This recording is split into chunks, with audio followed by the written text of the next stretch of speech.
네, 반갑습니다. 온라인 사경의 출애굽기 강의 74탄이고요. 제목은 도둑질이라는 제목입니다. 출애굽기 22장 1절에서 17절까지 말씀입니다. 내용이 좀 길어서 1절부터 4절까지만 제가 읽어드리도록 하겠습니다.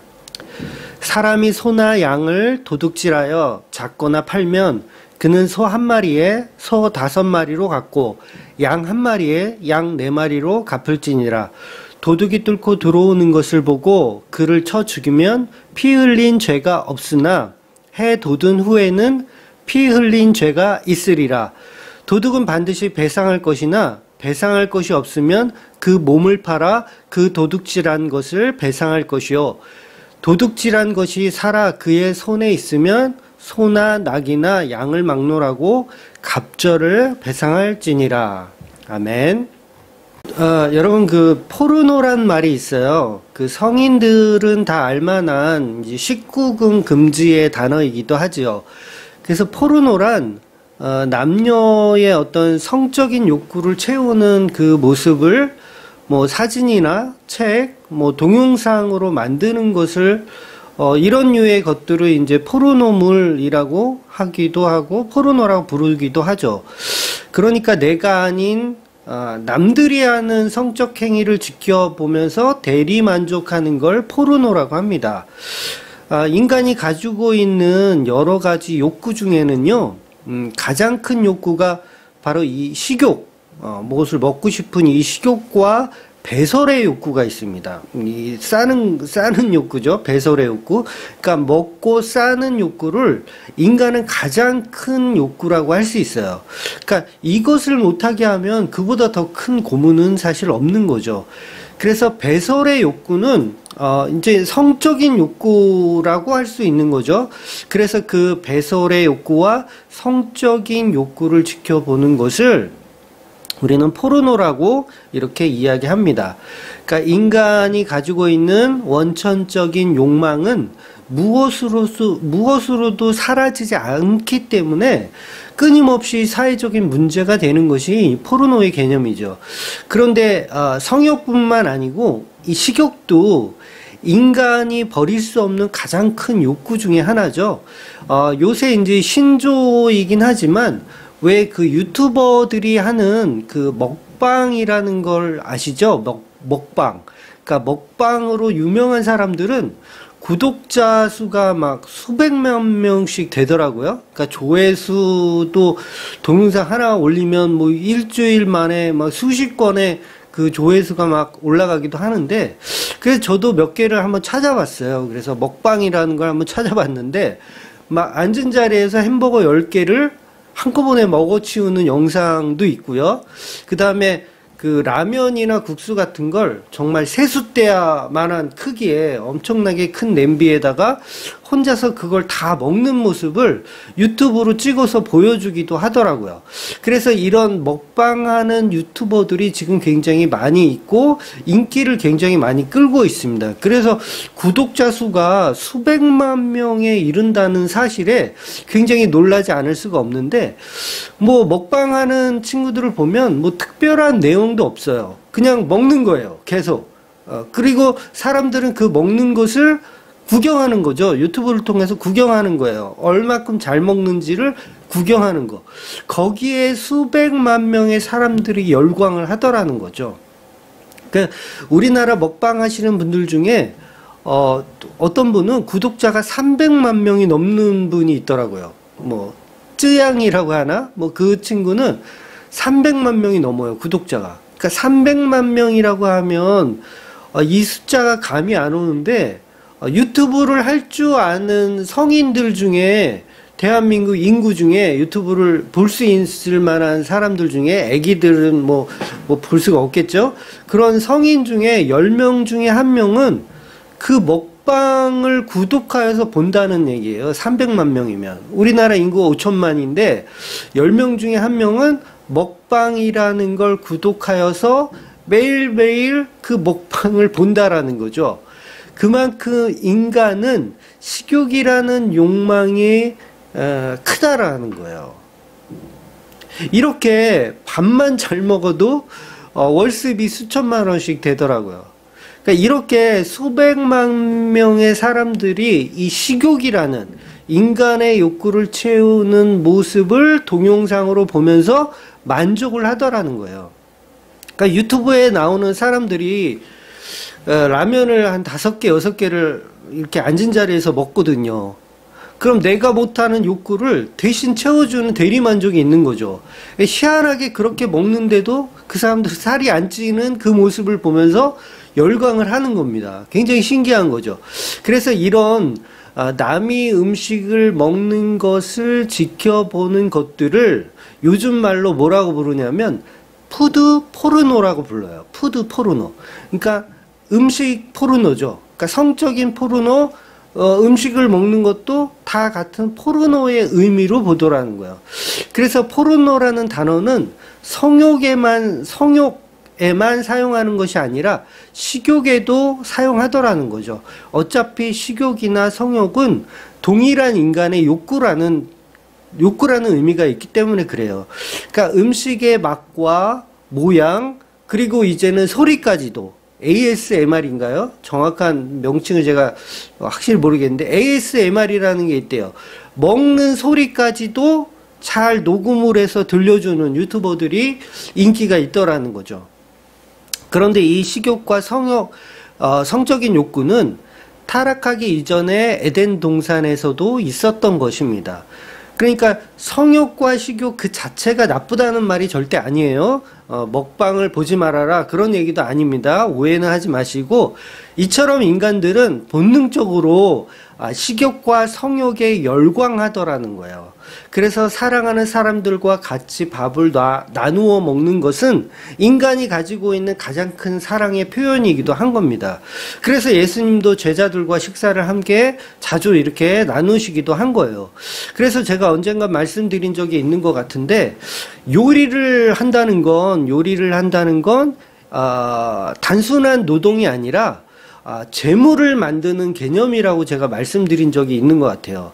그러니까 요리하는 사람은 정성껏 음식을 만들고 상대방이 맛있게 먹어주면 마치 신에게 재물을 바치고 그 재물이 잘 이렇게 상납이 되는 듯한 그 마음과 동일한 느낌을 받는다는 거죠. 그러니까 음식을 만드는 사람이 음식을 만들어서 제공했을 때 그 상대가 맛있게 먹어주면 마치 신에게 재물을 바쳐서 그 재물이 잘 상납되었을 때 드는 그 만족감이 인간에게 들더라는 거예요.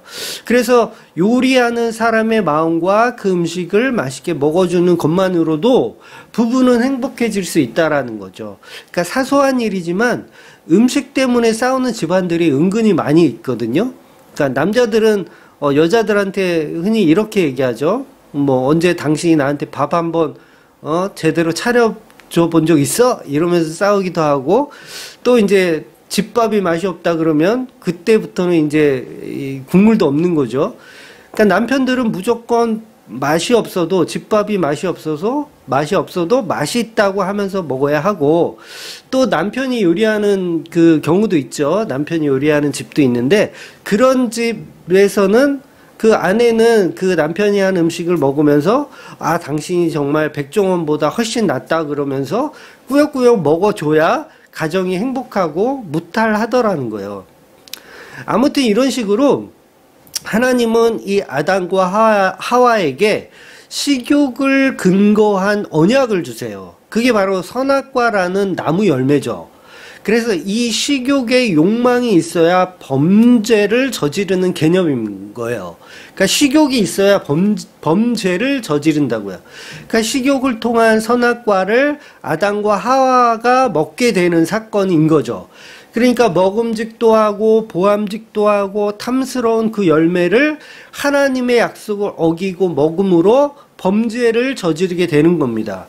그렇게 타락한 아담과 하와는 선악과를 먹고 나서 이 식욕과 성욕이 얼마나 부끄러운 것인지를 알게 돼요. 그 전에는 식욕이나 성욕이 그것이 그렇게 부끄러운 건 줄 몰랐거든요.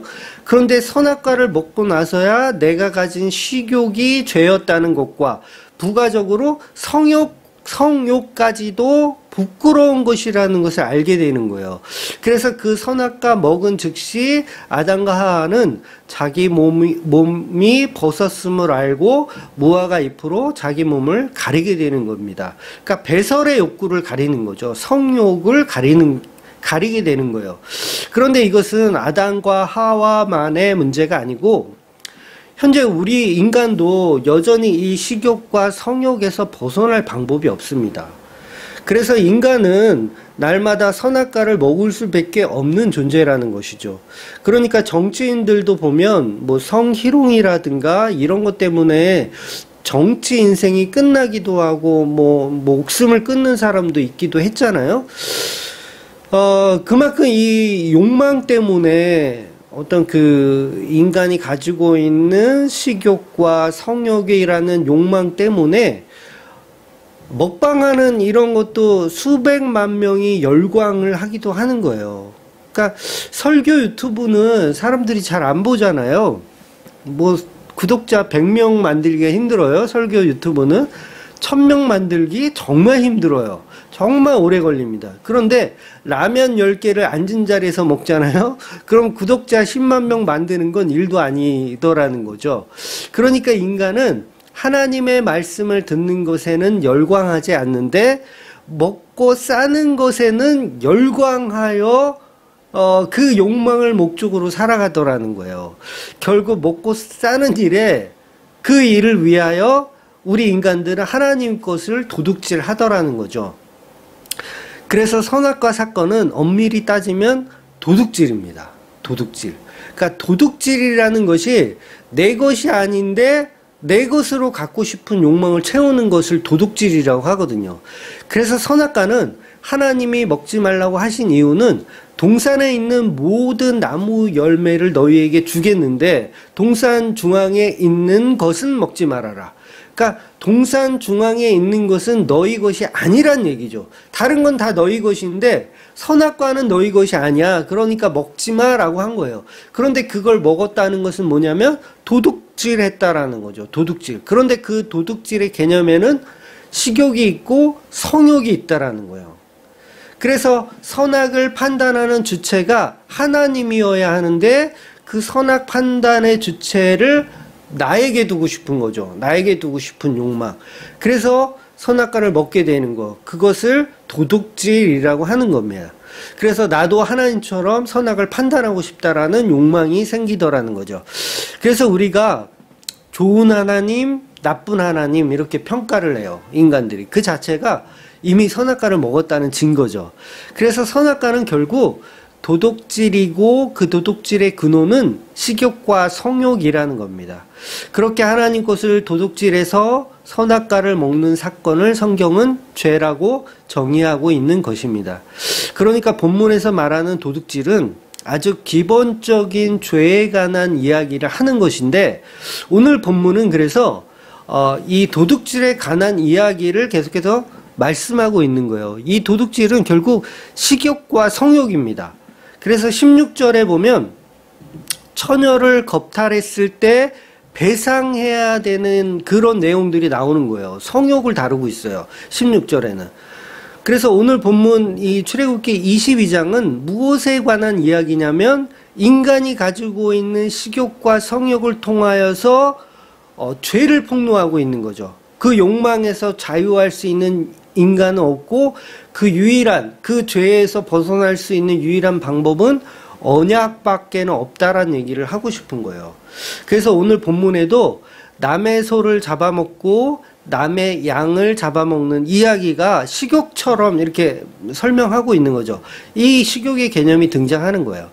전에도 말씀드렸지만 우리가 무인도에서 혼자 살면 도둑질이라는 개념조차도 필요가 없어요. 혼자서 무인도에 살면 도둑질의 개념이 왜 필요해요? 필요가 없어요. 그러니까 도둑질은 너의 것과 나의 것의 개념이 들어가는 거죠. 그런데 하나님은 교회라는 구성원들에게는 오늘 본문에서 말하는 도둑질에 대한 배상에 관한 이야기를 율법으로 주시고 있습니다.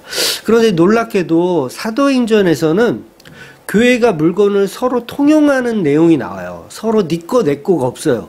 서로 같이 통용해요. 그러니까 도둑질의 개념이 완전히 없어지는 그런 신비한 일이 일어나죠. 그게 사도행전에 기록되어 있는 그런 예루살렘 교회의 모습이잖아요. 그러니까 복음은 이렇게 사람들이 추구하는 식욕과 성욕을 합쳐져 있는 어떤 물욕, 도둑질의 개념, 이걸 전부 부셔버리는 게 복음인 거예요. 다시 말해서 오늘 본문은 저와 여러분은 도둑이라는 전제를 두고 말씀하고 있다라는 거예요. 그래서 저와 여러분은 도둑이기 때문에 우리에게 필요한 것, 우리가 필요한 걸 채우기 위해서는 식욕과 성욕을 막 요구하는데, 하나님은 그것들이 아닌 복음을 우리에게 주시고 싶다라는 얘기를 이 출애굽기를 통해서 계속 설명하고 있는 내용이라는 거죠. 그래서 저와 여러분은 우선적으로 도둑이라는 것, 이것을 말해주고 싶은 내용이 본문의 기본적인 본질이라는 거죠. 결국 우리가 도둑질하고 싶은 욕망 때문에 예수님을 십자가에 죽여버리는 말도 못하게 악한 존재라는 것을, 절도의 개념을 비유적으로 설명하고 있는 본문인 거예요. 그래서 세상 사람들에게 성경이라는 하나님의 말씀은 전혀 관심이 없습니다. 세상 사람들은 하나님 말씀에 관심 없어요. 그러니까 뭐에 관심이 있냐면 성적인 포르노, 또 먹방 포르노, 푸드 포르노에는 열광하지만 십자가의 은혜는 관심이 없어요. 사람들은. 그래서 여러분, 우리에게 식욕과 성욕이 있다는 것은 나쁜 것은 아니에요. 성욕과 식욕은 당연히 있어야 됩니다. 당연히 있어야 돼요. 식욕이 있어야 예수님의 살과 피를 먹고 싶다라는 은혜가 생겨요. 이 개념이 이해되시죠? 성욕이 있어야 내가 신부된 교회라는 느낌, 그러니까 신랑 대신 예수님을 나의 남편으로 사랑해야 한다는 어떤 그 마음을 이해할 수 있는 그 느낌이 생기는 거예요. 그러니까 식욕이 있어야 예수님의 살과 피를 이해하고, 성욕이 있어야 신부된 교회가 이해되는 거예요. 그러니까 출애굽기의 율법에 관련해서 요즘 이게 좀 내용들이 좀 어렵죠. 요새 출애굽기 지금 21장도 그렇고 22장도 그렇고 상당히 어려운 내용인데, 이게 다 복음적인 이야기들이라는 거예요. 인간의 욕구, 인간의 욕망을 끄집어내어서 그걸 복음으로 설명하고 있는 내용이라는 거죠. 그래서 복음이라는 것은 인간이 가지고 있는 욕구는 그 모든 것이 헛되고 인간의 욕망일 뿐인데, 그 욕망에는 구원이 없어요. 그 욕망 자체에는 구원이 없는데, 예수님이 직접 하나님의 어린 양이 되어서 우리의 욕망을 채워주시는 거예요. 그 십자가의 은혜로. 굉장히 놀라운 얘기죠. 그러니까 어떻게 보면 예수님은 성도들의 먹방이 되어 주신 거죠. 성도들의 먹방. 요걸 십자가 은혜라고 하는 거예요. 예수님의 살과 피를 먹방하시는 거죠. 그래서 우리는 그 먹방에, 예수님이 하신 그 먹방에 열광해야 되는 거예요. 근데 우린 다른 인간의 욕망으로 만든 먹방에 열광하지만 예수님의 복음엔 열광하지 않더라는 거죠. 그러니까 우리가 죄인이란 소리를 듣는 겁니다. 그래서 저와 여러분은 예수님의 그 살과 피를 먹고 그 피를 마시며 살아가는 것이죠. 그러니까 성도는 다 먹방에 열광해야 하는 사람들입니다. 예수님의 살과 피라는 먹방에 열광하는 사람들. 그런데 세상 사람들은 다른 식욕과 다른 성욕에 열광하는 거죠. 그래서 그 모습이 바로 소돔과 고모라의 모습이고요. 소돔과 고모라는 성적으로 굉장히 타락한 그런 사람들이었어요. 그러니까 우리가 성적인 욕구를 채우는 것도 십자가를 통해서, 그리고 우리가 어떤 그 먹방에 어떤 식욕을 채우는 것도 예수님의 살과 피로. 그래서 노아의 홍수 때도 사람들을 보면 어떤 특별한 죄를 지었다라는 얘기 성경이 구체적으로 나오지 않아요. 노아의 홍수 때 사람들이 아주 악하다, 악한데 어떻게 악하냐라고 했을 때 그냥 자기들이 추구하는 상식을 만들어 놓고 열심히 살아간다는 얘기예요. 그러니까 자기들이 만들어 놓은 상식에 열심히 먹방하고 열심히 포르노 하는 거죠. 열심히 푸드 포르노 하고 성적 포르노 하고 그냥 시집가고 장가가고 사는 거예요. 그냥 하나님의 아들들이 세상의 여자들을 보고 아름답다. 아, 그게 뭐 죄가 돼요? 아름다운 거 좋아하는 게 뭐 죄가 돼요? 그냥 그렇게 사는 거예요. 그냥 노아의 홍수 때. 자기들끼리 상식을 만들어 놓고 시집가고 장가가면서 여러 가지 포르노들을 즐긴 거죠. 그런데 성경이 그걸 죄라고 얘기하더라는 거예요. 왜냐하면 인간이 가지고 있는 본능적으로 가지고 있는 식욕과 성욕은 복음을 이해하는 데 써야 되는데 인간의 본능은 그냥 자기 쾌락을 위해서 사용하더라는 거죠. 그것을 바로 666이라고 얘기하는 거야. 그러니까 인간이 추구하는, 이건 인간이 아닌 거죠. 짐승인 거죠. 짐승과 다를 게 없는 거죠. 666을 추구하는 거. 그래서 매매를 못하게 한다고 그러잖아요. 요한계시록에 보면 666표를 받은 사람들은 매매를 못하게 한다. 그러니까 사람들이 추구하는 것은 매매예요. 이 사고 팔고 먹고 사는 거. 그러니까 매매 그러면 뭐죠? 시장에서 물건 사는 거예요. 시장에서 식욕을 채우기 위한 물건을 사고요. 성욕을 채우기 위한 물건을 사요. 왜냐하면 뭔가를 사서 내 남편, 내 아내에게 선물해 주면서 더 사랑받으려고 하는 거. 이게 뭐예요? 성욕을 채우기 위한 사랑이에요. 그러니까 사람들은 그거에 집중하더라는 거죠. 요거를 이제 요한계시록은 매매한다라고 표현하는 거예요. 사람이 그냥 사는 거, 그냥 장가가고 시집가고 시장 보고 뭐 먹을 거 사고 뭐 옷 사고 뭐 이런 거, 그냥 평범한 그 일상들을 하는 그 자체가 짐승이라는 거예요. 그러니까 성도는 원초적인 욕망을 가지고 복음을 이해하는 데 사용해야 되는데, 그걸 복음을 이해하는 데 사용하지 않고 그냥 원초적인 욕망들을 추구하기 위해 시장에서 장을 보면 그거를 가지고 666의 바코드를 받은 상태라고 보는 거죠. 바코드래. 미쳤나봐. 666이라는 짐승의 표를 받은 상태라고 표현하는 거죠.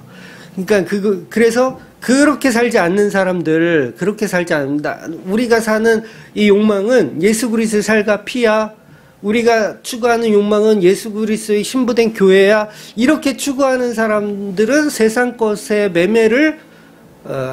매매를 본능적으로 하지 않는다는 거죠. 그걸 삶의 이유로 추구하지 않는다는 거죠. 제가 설명을 지금 잘 하고 있는지 모르겠는데, 네. 이해가 되시죠? 네, 이해가 되시리라 믿습니다. 그런데 우리가 추구하는 식욕은 예수님의 살과 피가 되어야 한다는 거죠. 나의 배고픔을 채우기 위해 먹방으로 살아가는 사람들이 666표를 받은 사람들이라는 겁니다. 그래서 광야에서 만나를 먹을 만큼만 구하면 되는데 계속 욕심내는 거, 이것이 바로 식욕을 잘못 사용하는 선악과를 훔치는 도둑질이라는 겁니다. 우리는 우리의 만족을 채우는 먹방이 아니고 예수 그리스도의 살과 피로 우리가 추구해야 하는 성욕은 19금 포르노가 아닌 신부된 교회로서 예수님과 영적 부부에 만족해야 한다는 것이죠. 결국 저와 여러분은 나의 만족을 위해 그 모든 식욕과 성욕을 사용하는 것이 아니라, 하나님의 것을 도둑질하는 데 사용하는 것이 아니라, 선악과를 훔쳐먹는 것에 사용하는 것이 아니라, 우리는 그런 영적인 존재로 가야 한다는 거죠. 그런데 계속해서 오늘 본문은 우리는 여전히 육에 속한 식욕과 성욕을 위해 도둑질하는 자로 폭로해 내고 있더라는 거죠. 그러니까 결국은 뭐냐면 우리가 추구하는 식욕과 성욕은 예수님으로 채워야 된다는 거예요. 그래서 좋은 예가 있죠. 이제 사마리아 우물가에서 그 수가성 여인이 갈증을 채우지 못해요. 식욕을 채우지 못하는 거예요. 갈증을 채우지 못해요. 한마디로 식욕을 채우지 못하는 건데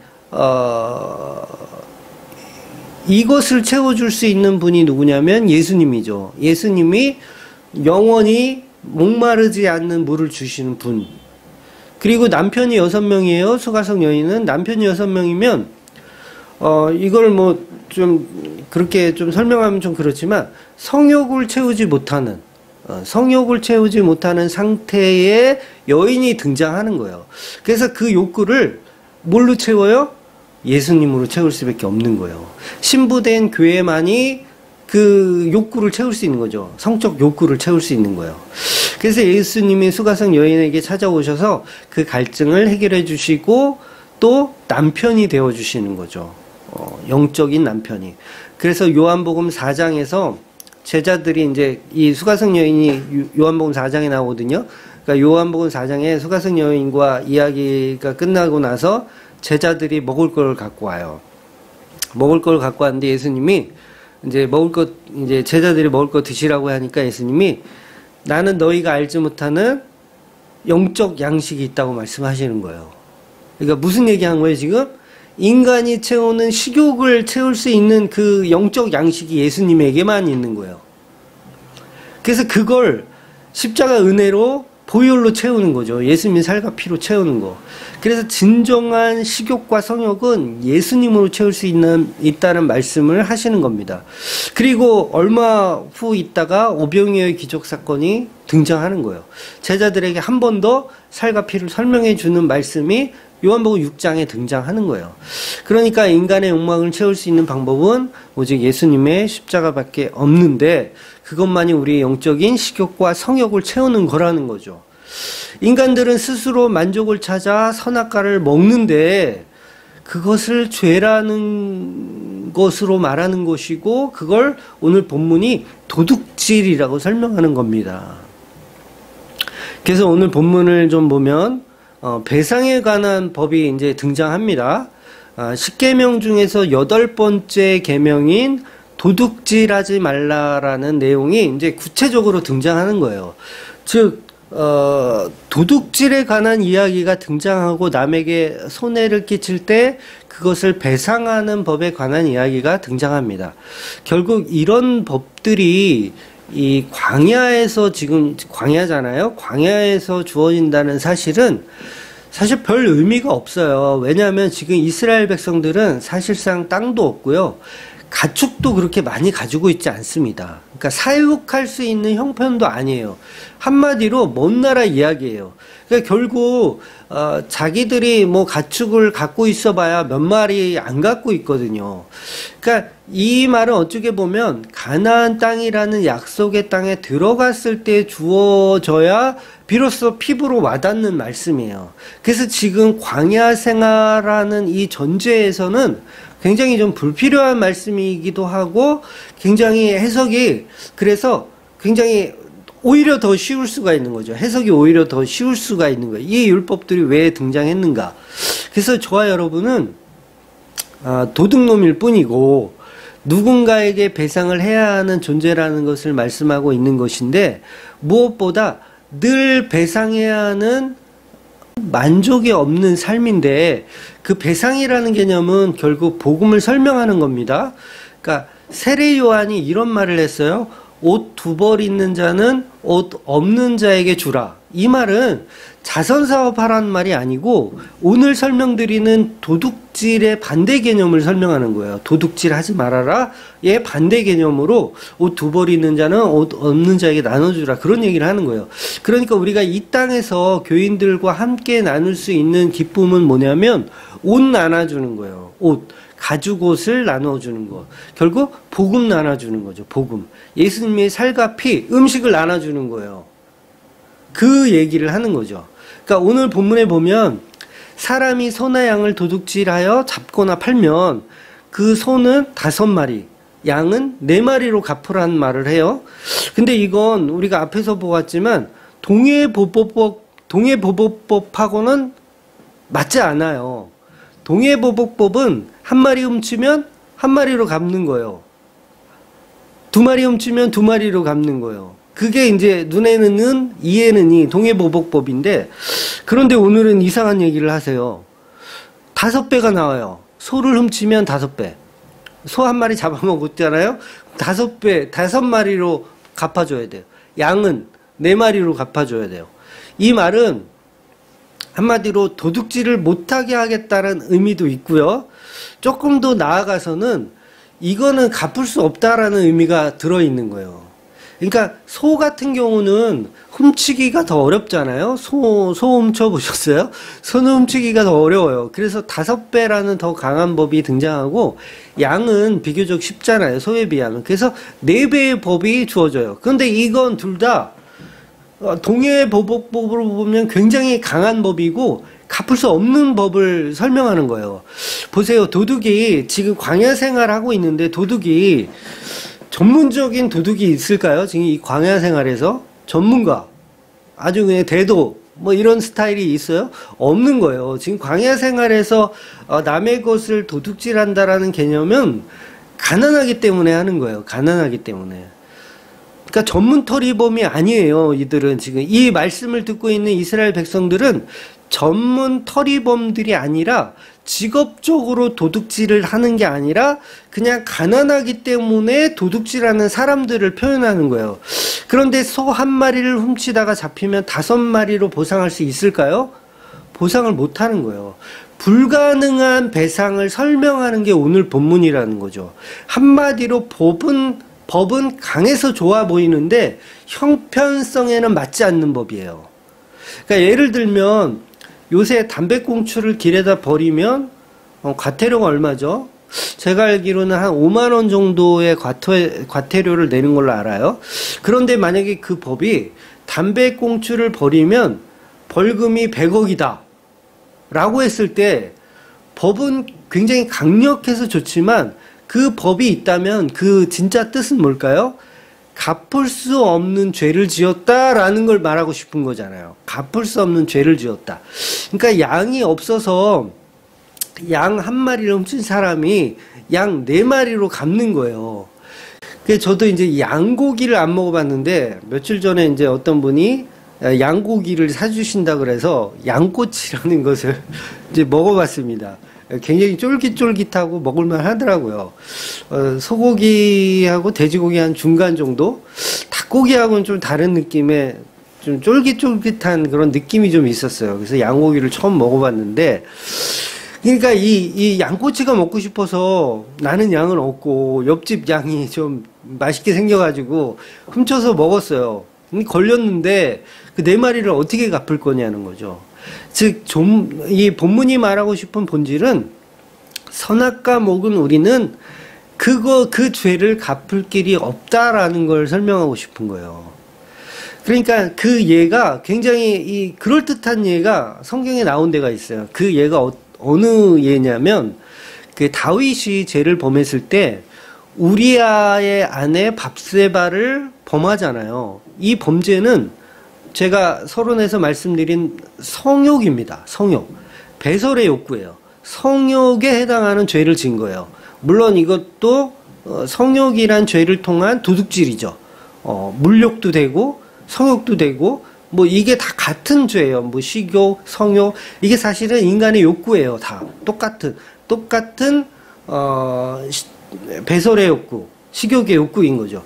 그래서 오늘 본문에 말하는 도둑질의 개념이 이 안에 있는 거죠. 이 다윗과 밧세바 사건에서 인간의 도둑질 개념이 들어있는 거예요. 그래서 나단 선지자가 그 사실을 알고 다윗에게 이야기를 하는데, 어떤 예를 들어서 이야기를 하나 해줘요. 그러니까 사무엘하 12장 1절 이하에 보면 이런 이야기가 이제 나옵니다. 그래서 나단 선지자가 다윗에게 뭐라고 얘기하냐면, 어떤 가난한 농부와 부자가 있는데 가난한 농부에겐 양이 1마리밖에 없다.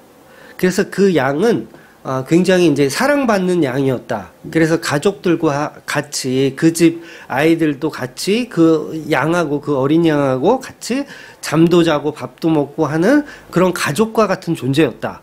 그런데 옆에 사는 부자 집에 손님이 오게 됐는데, 그 부자는 자기 양들을 잡는 게 아니라 그 1마리밖에 없는 가난한 집 양을 뺏어다가 그 양을 요리하여 자기 손님을 대접한 거예요. 나단 선지자가 이 얘기를 다윗에게 합니다. 그랬더니 다윗이, 그런 쳐죽일 부자놈이 있냐고. 그런 쳐 죽일 놈이 있냐고 하면서 오늘 본문에 나오는 4배의 개념을 얘기해요. 4배의 개념. 4배로 그 부자는 가난한 자에게 4배로 갚아야 된다라고 말해요. 그럼 보세요. 이 4배로 갚아야 된다 그러면 부자 같은 경우는 4배로 충분히 갚을 수 있죠. 양 4마리. 뭐 그거 갚는 거는 일도 아니에요. 그런데 나단 선지자가 다윗에게 뭐라고 얘기하냐면 그 부자놈이 바로 당신입니다 라고 얘기하는 거예요. 그럴 때 다윗이 그럼 내가 양 4마리로 갚으면 되겠네 이렇게 얘기할 수 있을까요? 못하는 거예요. 그러니까 이 본질은 뭐냐면 갚을 수 없는 범죄라는 사실을 다윗이 알게 되는 거죠. 그래서 침상이 젖도록 회개하는 일이 일어나요. 그럼에도 불구하고 그 죄값으로 우리아의 아내와 밧세바와 사이에서 다윗과 사이에서 태어난 그 아이는 결국 죽게 되는 겁니다. 다윗이 금식하며 살려달라고 기도했음에도 불구하고 하나님은 그 아이를 데려가 버리세요. 결국 4배로 갚을 수 없는 죄라는 걸 폭로해 내는 거죠. 그럼 보세요. 오늘 본문이 말하고 있는 도둑질의 배상에 관한 개념은 우리가 갚을 수 있다라는 얘기를 하는 게 아니라 갚을 수 없는 죄라는 걸 설명하는 거예요. 그래서 갚을 수 있는 유일한 방법은 뭐냐면 그 아이가 죽어야 되는 겁니다. 그래서 바로 그 다윗의 그 아이가 죽는 그 내용이 바로 예수 그리스도를 예표하고 있는 거죠. 그러니까 인간의 죄로 만들어진 선악과로 만들어진 도둑질의 결정판 그걸 해결할 수 있는 유일한 분은 예수 그리스도의 십자가밖에 없다라는 거예요. 그러니까 아담과 하와가 식욕과 성욕으로 죄를 지었는데 그걸 갚을 수 있는 유일한 방법은 예수 그리스도의 십자가밖에는 없다라는 걸 오늘 본문의 도둑에 관한 이야기로 설명해 주고 있는 거예요. 그러니까 인간은 욕구를 채울 수 없는 도둑질하는 범죄하는 그런 죽어 마땅한 죄인인데 그 죄를 갚을 수 있는 능력이 없는 존재인데 다윗이 그럽니다. 다윗이 그런 부자놈은 당장 데리고 와라. 당장 내가 맹세하노니 내가 하나님의 이름을 걸고 맹세하노니 그놈을 내게 당장 데리고 와라. 내가 죽여버리겠다. 라고 이야기하더라는 거예요. 그러니까 뭐예요? 죄를 씻을 방법이 없는 거예요. 그러니까 그래서 죽어 마땅한 죄를 배상할 방법이 없는데 예수께서 십자가의 죽음으로 그 다윗의 아기가 되어서 죽은 내용을 기록하고 있는 거죠. 그래서 출애굽기에 보면 지금 법에 대한 이야기가 계속 등장을 하지만 23절까지 이제 법에 관한 이야기가 계속 등장하거든요. 그런데 24장, 25장에 가면 이제 언약궤가 등장해요. 그리고 성막이 이제 등장하는 거죠. 그러니까 오늘 본문과 같은 율법들을 말하는 진의는 뭐냐면 앞으로 있을 언약궤와 성막이 그런 인간이 갚을 수 없는 죄들을 다 덮는다라는 의미로 이 출애굽기는 계속해서 진행이 되어지더라는 거예요. 그러니까 인간은 죄를 배상할 방법이 없으니까 언약궤 안에 인간의 죄를 다 집어넣고 봉인해 버리는 거죠. 그것을 십자가라고 하고 은혜라고 설명하는 거예요. 그래서 출애굽기에 등장하는 십계명을 비롯한 세부적인 모든 율법은 그 은혜를 향해서 설명하는 거예요. 그러니까 오늘 설명드리는 이 도둑질에 관한 것도 결국 뭐냐면 인간의 욕망으로 따먹은 선악과 그 죄에 대한 값을 누가 치를 수 있냐? 예수 그리스도만이 치를 수 있다라는 걸 설명하는 거예요. 여러분 빛은 밤에 온다는 것을 기억하세요. 빛은 밤에 옵니다. 예수님은 밤에 오세요. 밤에 도적같이 오시는 분이에요. 그래서 우리는 그 예수를 못 알아보고 어떻게 해요? 때려 죽이죠. 도둑으로 오해하여 때려 죽여요. 그래서 도둑으로 오해받고 죽으시는 분 예수 그리스도죠. 그래서 오늘 본문에 읽어드린 2절과 3절에 보면 도둑이 밤에 오잖아요. 때려 죽여도 된다고 나와요. 책임이 없어요. 정당방위입니다. 그 말씀이 2절 3절에 나오는 거예요. 그런데 낮에 오면 때려 죽이면 안 돼요. 낮에 오면 때려 죽이면 안 된다는 게 나와요. 조금 요즘으로 치면 이해 안 되는 얘기인데, 밤에 오면 때려 죽여도 되고 낮에 오면 때려 죽이면 안 되는 거야. 그러니까 저와 여러분은 예수님을 메시아로 알아보지 못하고 빛으로 알아보지 못하는 어둠에 있는 자식들이죠. 어둠에 있는 자식들이라 그 빛으로 오신 예수를 알아보지 못하고 십자가에 죽여버리는 거죠. 그런데 그 십자가 안에서 은혜가 주어지더라는 거예요. 정당방위가 주어지더라는 거예요. 그래서 저와 여러분은 우리가 가진 도둑질의 욕망을 예수님의 살과 피인 복음을 알아가는데 사용하시는 저와 여러분이 되시기를 주의 이름으로 축원드리겠습니다. 아멘.